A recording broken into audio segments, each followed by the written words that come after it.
How will Gen Y manage all this debt? Well, my next guest is here to help. His name is Ron Hart, and he's the managing director at Morgan Stanley, where he oversees a portfolio of $7 billion in assets and is a former member of the Tennessee Board of Regents. Great to see you, Ron. This generation borrowing a huge amount of money to fund their schooling. Will they ever be able to dig out of this debt? Depends on the job market and what they're able to do in the job market. But the debt is big. College students sign their student loan debt when they're 18 years old. It's the worst time to make a financial decision. Right. These kids would finance a tattoo if you let them at that age. They'll sign any paperwork you put in front of them. Oftentimes the parents co-sign, and it's a really big burden for the parents because they want their kids to go to school. It's an emotional issue for most people. It's an article of faith among Americans for a long, long time that you must go to college, and cost does not matter. The question that I'm proposing is it still the value it used to be?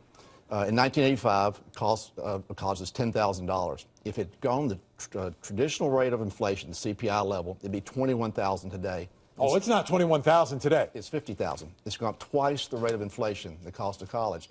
Had that been held down to the rate of inflation, the students would not have as much debt as they have, and they would not be burdened for the rest of their life. Well, it could be a very powerful, life-changing event. I'd like to do a program once on what the colleges are doing with all this money and why they need it all, but that's another day. Let's talk about some of your tips that you gave us to manage college and the expenses. Number one, evaluate expenses. What do you mean here? Yeah, look at two-year colleges. Don't necessarily go to the most expensive college you get in.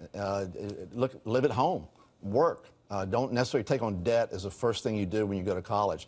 Most employers like an employee who has worked their way through college. That is an appealing prospect to us, the employers. We don't like the ones that mom and dad sent or that burden themselves with a ton of debt. We evaluate your judgment when you interview as much as your degree. And the degrees today aren't worth quite as much as they used to be. Okay, number two, choose wisely.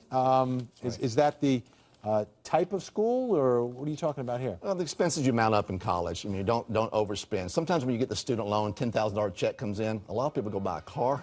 Oh yeah. There's no direct obligation you have to spend that money on education. Many people have frivolous educations, spend the money, figure they never have to pay it back. The truth is, you have to pay it back. Okay, and give back for a payback. What does that mean?